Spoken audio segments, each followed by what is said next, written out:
2.5 on your smartphone. All right, we're back. You're listening to the Fran Halloran Show. I am Fran Halloran. You're listening to us on Columbia's local talk radio experience, The Point, 95.9 FM and 1470 AM. I would be remiss if I did not give a shout out to my closest friend. In fact, he's really my brother, out in Chattanooga, Tennessee, listening to us today, live streaming on MakeThePointRadio.com. Scott Garinger, my brother. We grew up together. We played sports together in high school. We were in each other's weddings, and he is listening right now. He was sending me text after text after text that was distracting me during that second segment. So if I sounded like I was bumbling and stumbling, it's all Scott's fault. But I want to give Scott a shout out. He's working Coyote Logistics, I believe, is the name of the company where he works. And Scott, I'm glad you're listening. Thank you so much for your support of what we're doing. And I love you much, my brother. Love you much. So anyway, we're in segment number 3. And this is where I want to talk seriously to you folks about having a plan. Folks, if we don't have a plan for what we're doing in life, we're going to fail. And I'm not talking about just your money. I'm talking about everything. I'm talking about in our daily lives. If we don't have a plan, we are going to fail miserably. I used to be a teacher and a coach. I was a cop. We always had a structured plan for what the day's activities were going to be, no matter where I've ever worked. I don't know how people survive without it. I went on vacation for a few days with my wife and our children down to see my in-laws. And my in-laws, they're retired, wonderful people, but they don't have a plan. Their plan is to wake up when they wake up, to eat breakfast when they eat breakfast. It doesn't matter if breakfast is at 10 o'clock, they're eating lunch at 12. That's about the closest thing they get to a plan.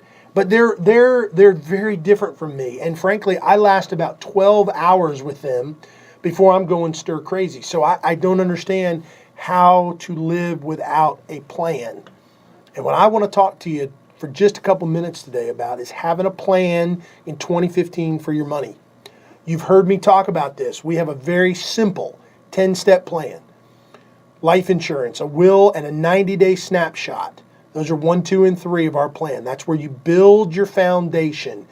Every family needs to be protected with life insurance. Every family must have a will, and everyone must have a 90-day snapshot, which becomes the foundation for your written budget.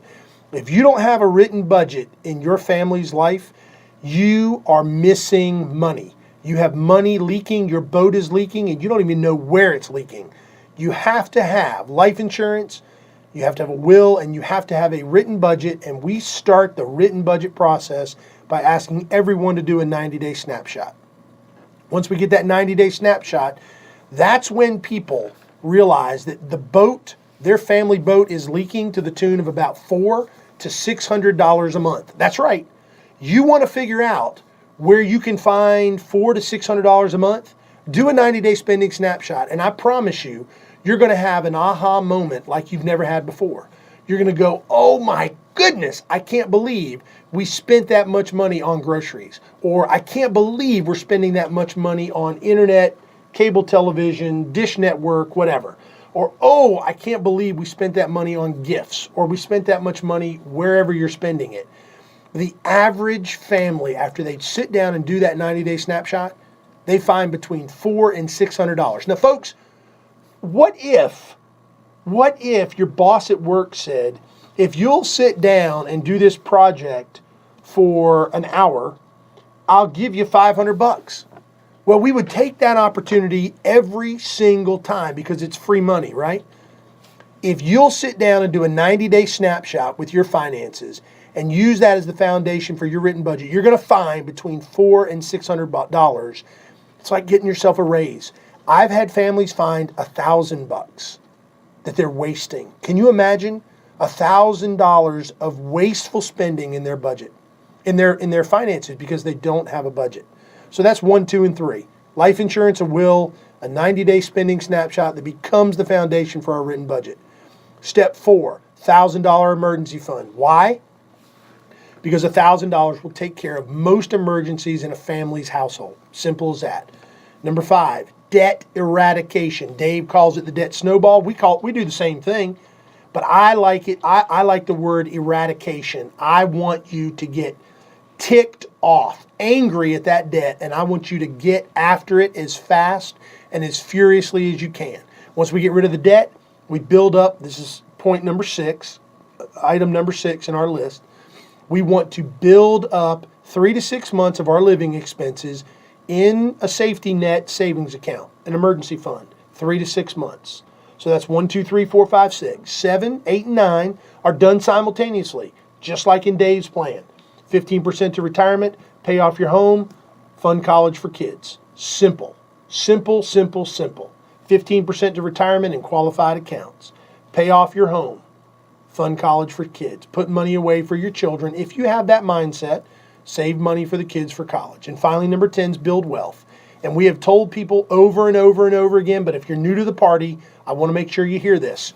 We're not talking about selfish, self-absorbed, garbage wealth like you see on television every day on those stupid TV shows where they're spending money like there's no tomorrow. Because guess what?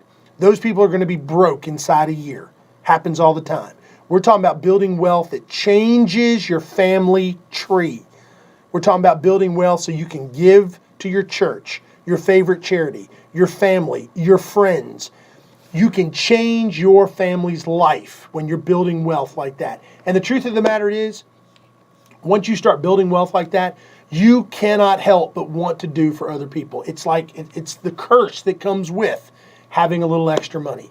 You will become the most charitable person in the world, I guarantee it, if you do it the right way. Simple as that.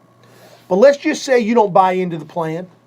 Let's just say you're listening to me right now and you're saying there ain't no way on God's green earth I'm going to do this. It's too much for me. It's not going to happen. All right, fine. Let me at least teach you something really quick in the time we have remaining before the break. Let me teach you how to make sure you don't have a problem after Christmas next year. Because see, right now, some of you are waiting with bated breath for the credit card bills to come. Or you're wondering if that check is going to bounce because you spent money you didn't have on Christmas. So here's what I want you to do.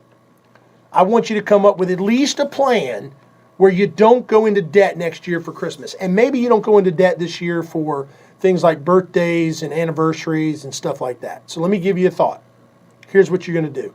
You're going to open up a savings account or maybe another checking account at your bank or your credit union.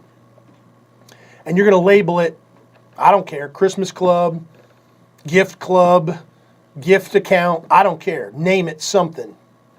And you're going to look back at all your spending in 2014 and you're going to ask yourself, what did I spend on birthdays?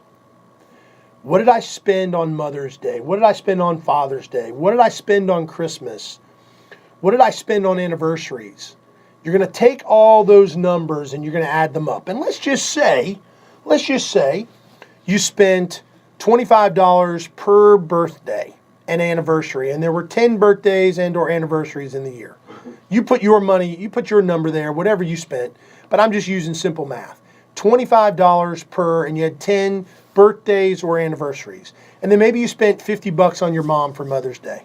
And then maybe you spent $30 on your dad, because we all spend less on our dads. We all do. Everybody does.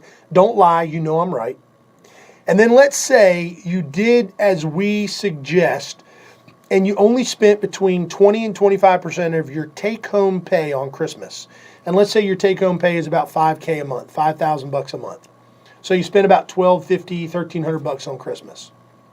That means if you took all those numbers and you add them together, it's about $1,600.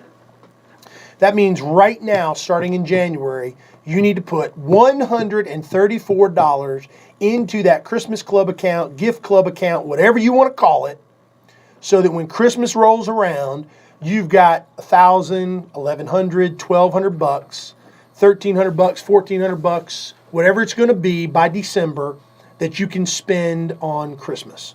That's how you're going to do it.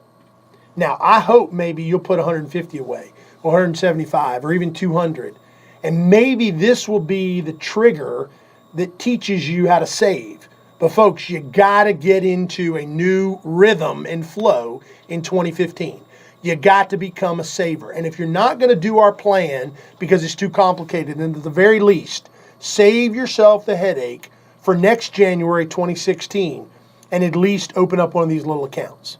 Start putting money away. We're up against a break. I think we've only got about 15 seconds. Of course, folks, you're listening to the Fran Halloran Show on Columbia's local talk radio experience, 95.9. The Point. We'll be back on the other side of these messages.